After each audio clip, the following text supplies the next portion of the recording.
끝까지 찾으시는 하나님이라는 제목으로 오늘 말씀을 드리며 은혜의 시간 갖기를 소망합니다. 현대사회는 선택과 집중하기가 참 어려운 것 같습니다. 보이는 것도 많고 들리는 것도 많고 신경 써야 할 것도 많고 가야 할 곳도 많고 만나야 할 사람도 많고 직장도 가야 하고 집안일도 산더미처럼 쌓여 있고 얼마나 바쁜 이 사회에 여러분들이 선택하기가 또 집중하기가 얼마나 어려운지 피차간에 피부적으로 느끼는 것이라 생각이 듭니다.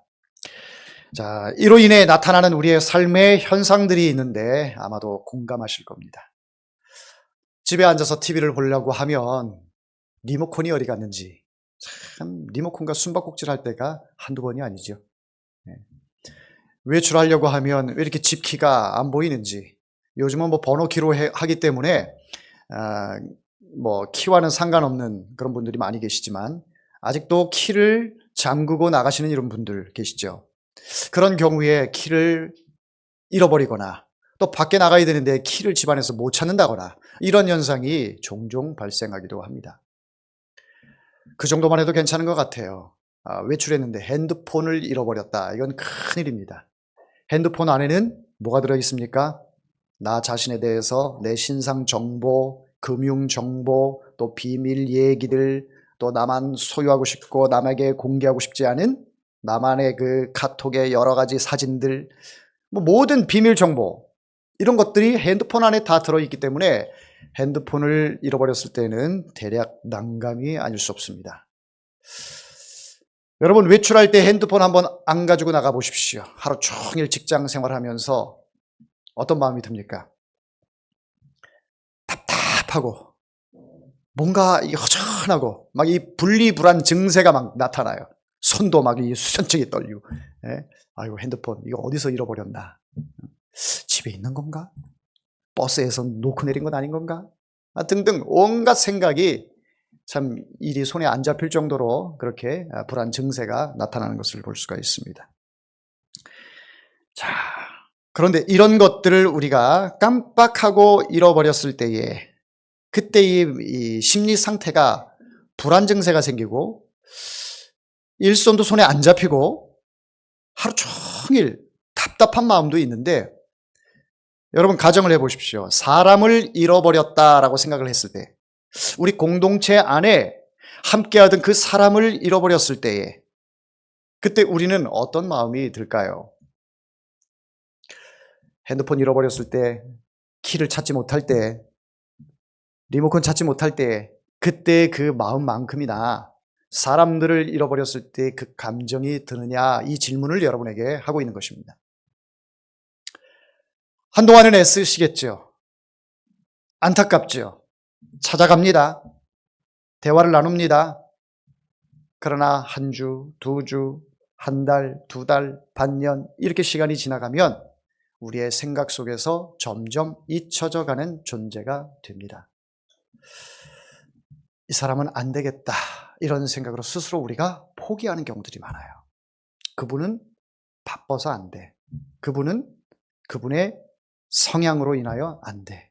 누가 끌어온다고 해서 될 사람이 아니야. 본인이 결정하는 일에 대해서는 본인이 결단을 내려서 하기 때문에 누구도 누구의 말도 통하지가 않아. 이런 생각을 하면서 사람들에 대해서 우리가 포기하는 이런 경우들이 많이 있습니다.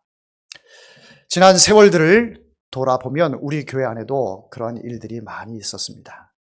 많은 분들이 왔다가 또 떠나가기도 하고 또 오셔서 함께 이렇게 아름다운 공동체를 이루면서 교회를 세워가는 그런 분도 계시고, 다양한 형태의 사람들을 이 해오름 교회에서 접하게 되는데, 마음이 안타까운 것은 우리가 물건을 잃어버렸을 때의 그때의 그 마음보다도 사람을 잃어버렸을 때의 그 마음이 못하다라는 것에 참 하나님께 송구하고 죄송함을 느꼈습니다.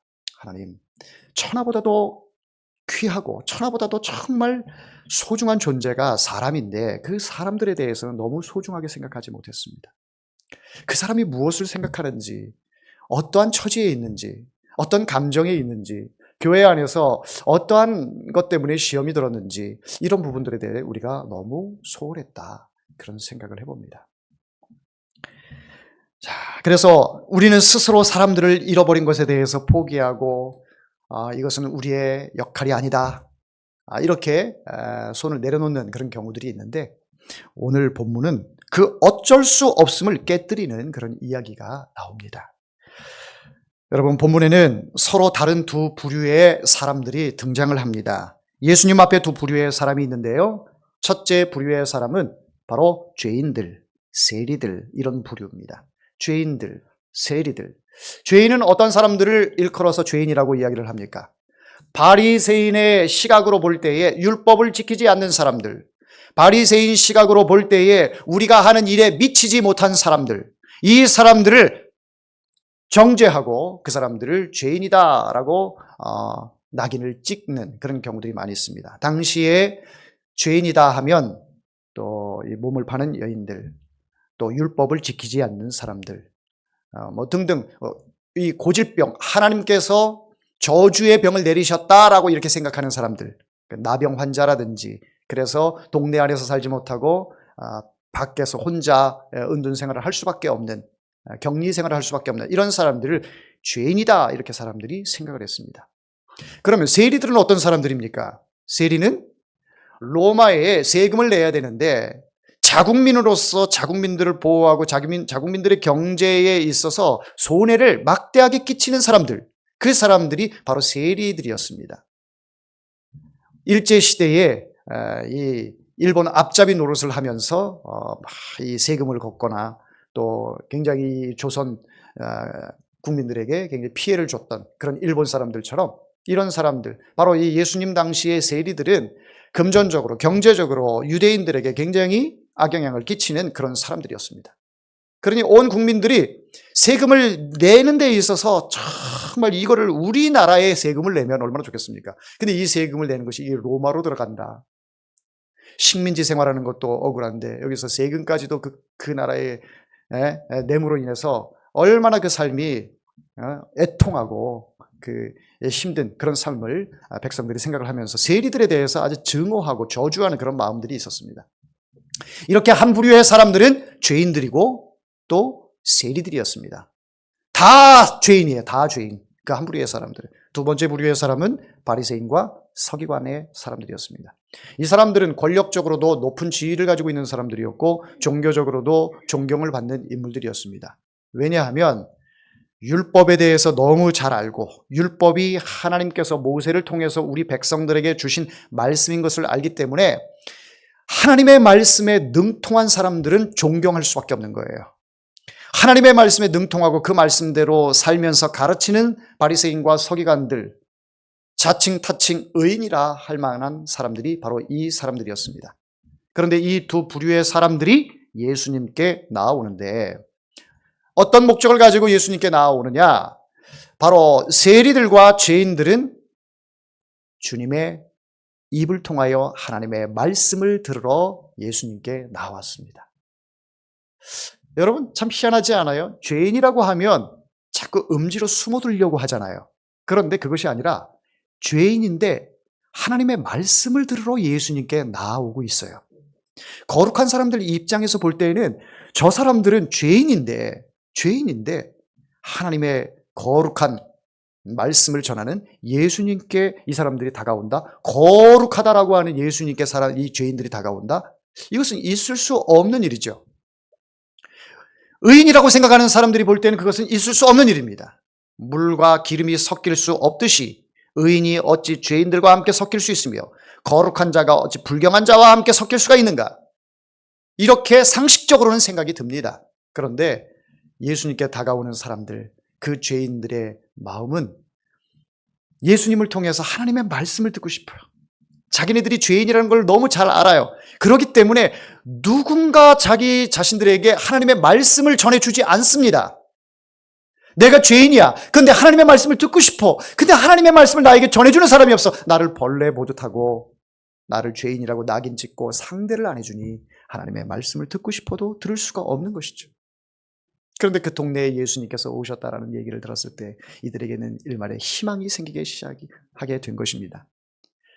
예수님의 소문을 들었는데 이 예수님을 통해서는 막 병자가 낫는다더라. 이 예수님을 통해서 하나님의 그 귀한 말씀을 듣는다더라. 막 이런 소문이 여기저기 막 퍼지니까 세리와 죄인들이 예수님 앞에 나가서 하나님의 말씀을 들어봤으며 하는 그 간절한 마음. 여러분 그런 마음 가져보신 적 있으세요? 하나님의 말씀이 달고 오묘해서 그 말씀을 정말 듣고 싶고 읽고 싶고 가슴에 새기고 싶고 그 말씀으로 인하여 이 세상의 그 어떠한 것보다 기쁨을 채워주는 그런 느낌을 경험해 보신 적 있으신가요? 하나님의 말씀은 여러분의 심령 골수를 쪼개는 능력이 있습니다. 여러분이 어떠한 처지에 있든지 간에 하나님의 말씀은 치유의 능력이 있는 것입니다. 그래서 여러분의 영이 쇠약하거나 또 육체적으로 연약할 때도 여러분을 치료하는 그 광선이 바로 하나님의 말씀의 검이다라는 거예요. 그러니까 하나님의 말씀을 사모하고 그 말씀을 가슴에 새기게 되면 나에게서 나타나지 않은 어떠한 하나님의 놀라운 능력이 나타나게 되어 있습니다. 그것이 치유의 역사가 나타나든 또는 내 심령에 좌절하고 낙심해 있던 이런 모습들이 회복이 되든 이런 것으로 나타나게 되어 있어요. 그러니까 하나님의 말씀이 정말 능력인데 그 능력을 여러분 삶 가운데 체험하며 사실 수 있기를 주의 이름으로 축원합니다.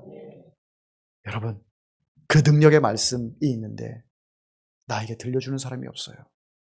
나는 그 말씀을 사모하는데 아는 것이 없어요. 그래서 이 사람들은 예수님이 오셨다는 소식을 듣고 정말 절호의 기회다.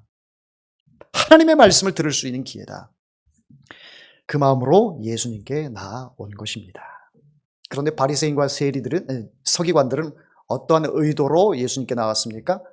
예수님이 하는 것을 뒤 먼발치에서 이렇게 보면서 죄인들과 함께 어울리고 죄인들과 함께 식사하고 죄인들과 함께 대화 나누고 막 이런 모습들을 이렇게 봤단 말이에요.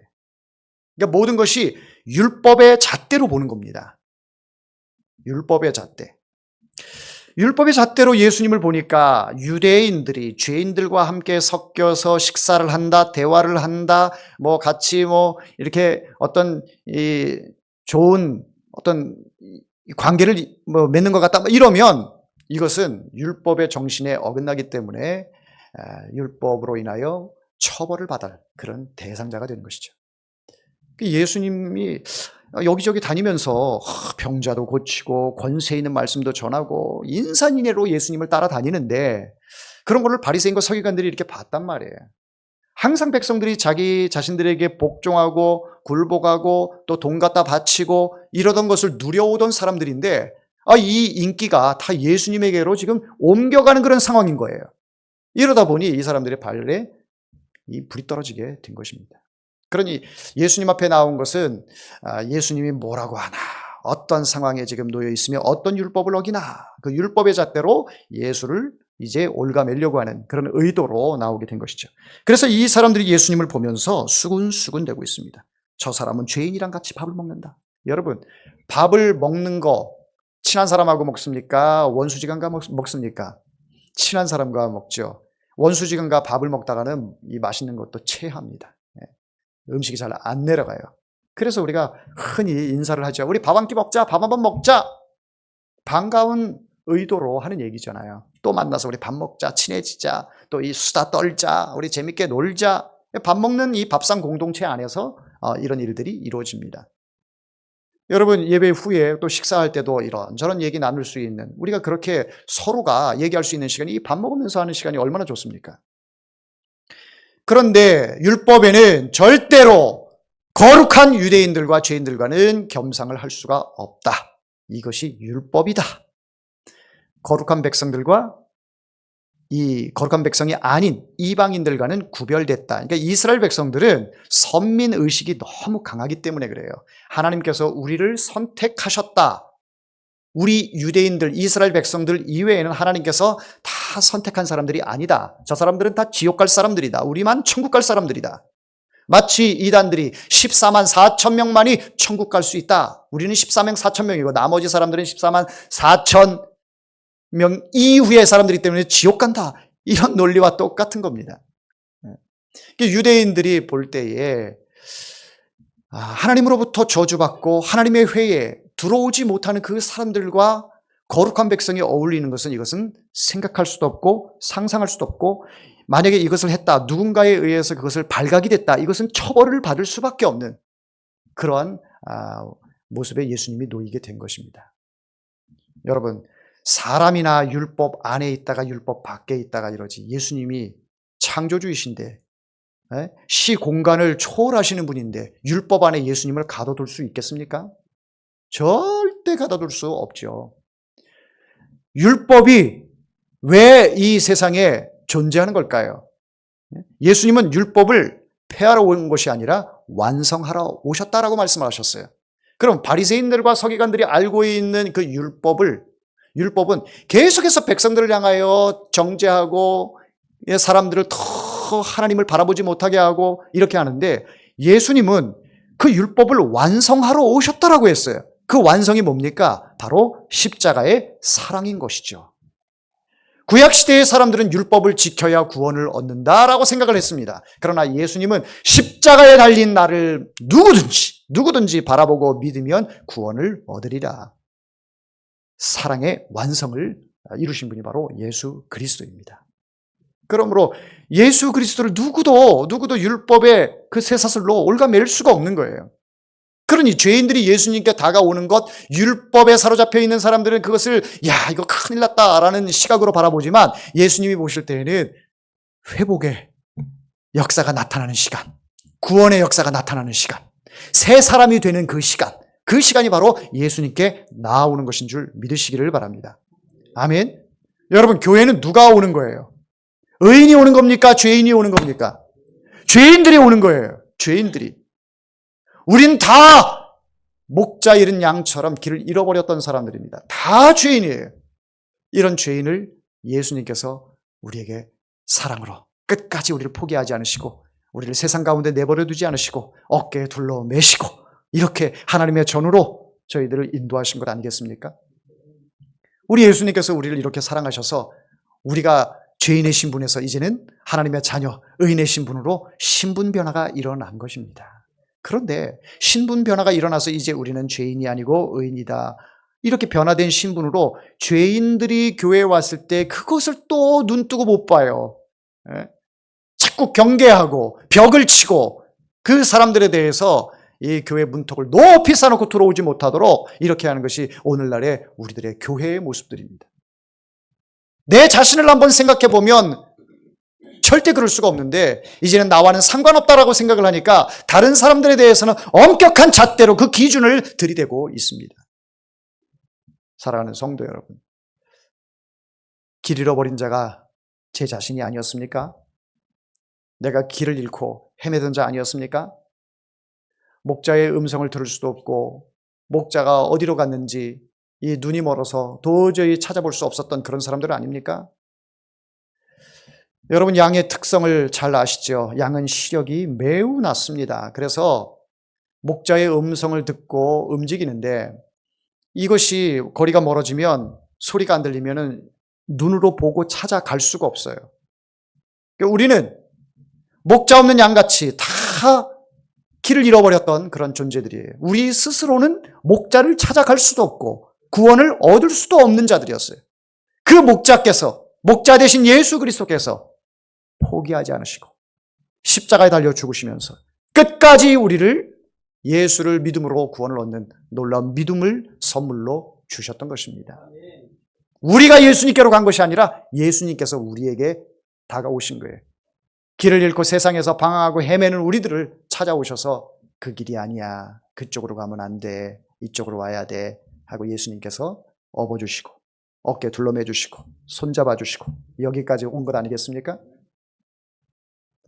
아무런 소망이 없는데 우리는 여전히 교회 안에서 먼저 믿은 사람들로서 먼저 믿은 그 행세를 하고 있어요.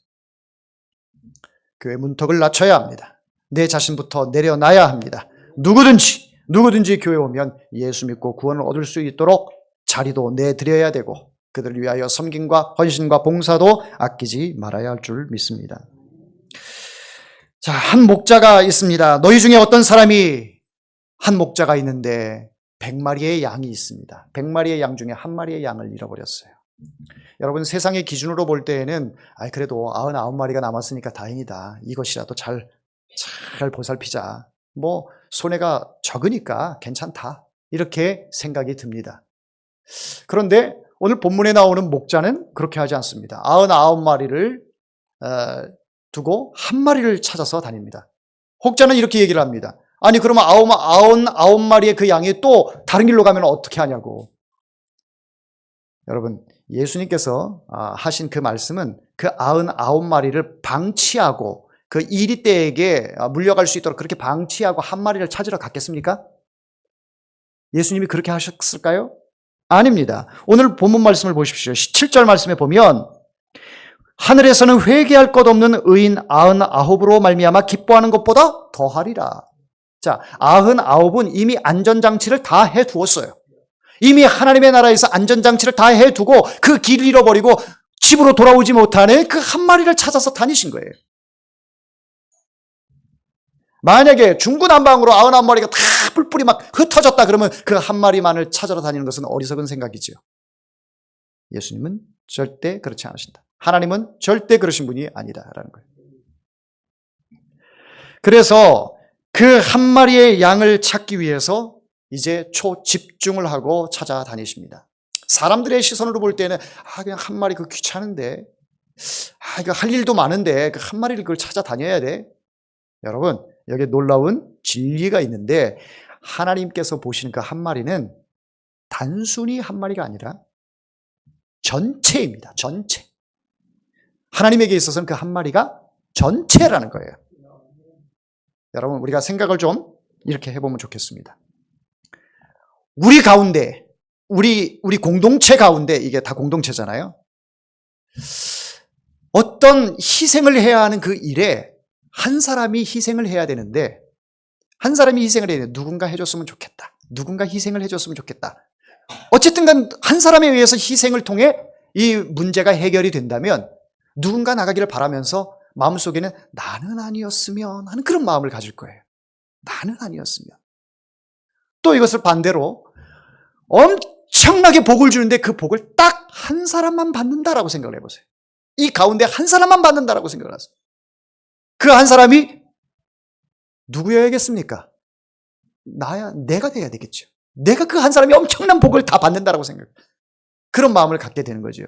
그렇기 때문에 하나라고 하는 것은 하나님이 보실 때에 그거는 전체인 거예요. 전체. 여러분, 모든 사람들이 구원을 얻는데 나 혼자 길을 잃어버렸어. 모든 식구들이 그 한 사람 그냥 내버려둬. 피곤하게 시간도 없는데 내버려둬. 근데 그 사람한테는 그게 전체인 거지요. 전부인 거잖아요. 하나님이 보실 때는 여러분들 한 사람 한 사람이 전체인 거예요. 다른 사람에게 관심이 없어요, 하나님. 바로 여러분 한 사람 한 사람에게 관심이 있는 거예요. 그렇기 때문에 그 한 사람을 찾고 돌아왔을 때에 회개할 것 없는 99의 회개할 것 없는 그 사람보다 그 한 사람 찾은 것으로 인하여 더 기뻐하고 더 잔치가 베풀어지고 더 이 축제의 시간들을 보내게 되는 것이죠. 사랑하는 성도 여러분, 그 한 사람이 누굽니까? 바로 저였어요. 예수 만나게 하고 또 하나님의 종으로 하나님께서 세워주시고 다른 것은 다 양보해도 그것만큼은 양보할 수 없어요. 왜? 전체이기 때문에, 전부이기 때문에. 예수가 나의 전부이기 때문에. 다른 것은 양보할 수 있어요? 희생할 수 있어요? 예수만큼은 희생할 수가 없어요. 포기할 수 없는 거예요.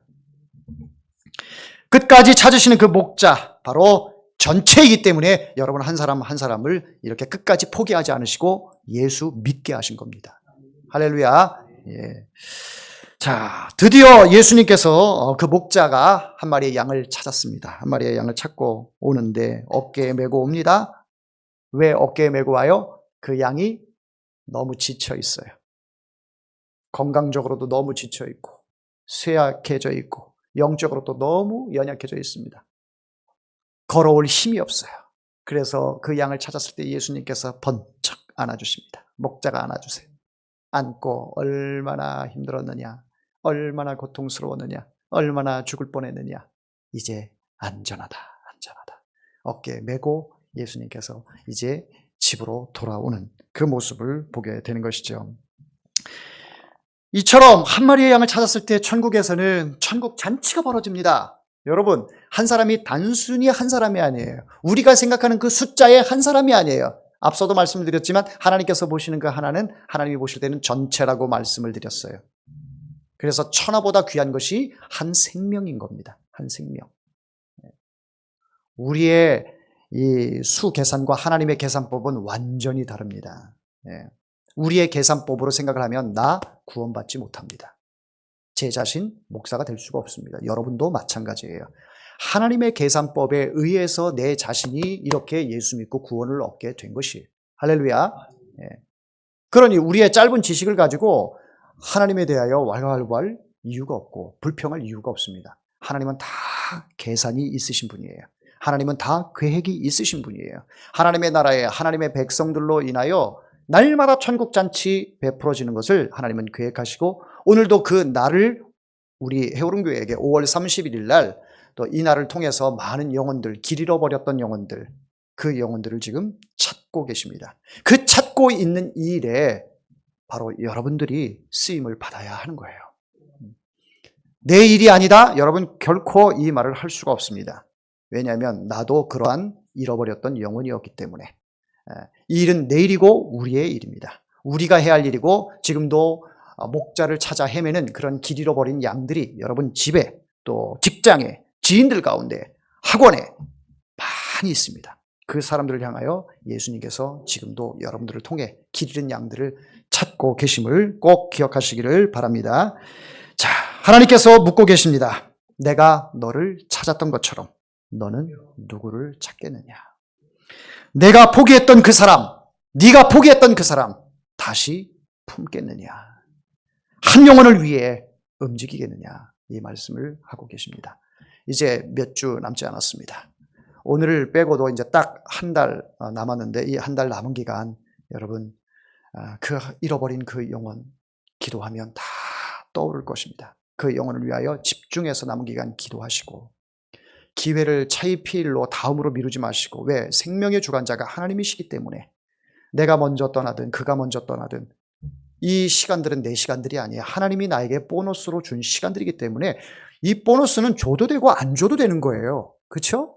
그런데 우리는 그것을 내가 누릴 권리라고 생각을 하고 있어요. 내 것이라고 생각을 해요. 착각입니다.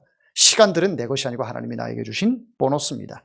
그렇기 때문에 보너스 주셨을 때에 이 보너스를 통해서 제 자신이 또 이렇게 힘이 있을 때 또 그 사람이 살아있을 때 복음을 전하여 천국잔치에 함께 참여하도록 여러분들이 힘쓰시길 바라고 주님의 그 기쁨의 잔치에 모두가 함께 동참하는 그 시간이 되기를 주의 이름으로 축원합니다. 한번 따라하겠습니다. 끝까지 찾으시는 하나님, 끝까지 나를 포기하지 않으신 하나님, 할렐루야.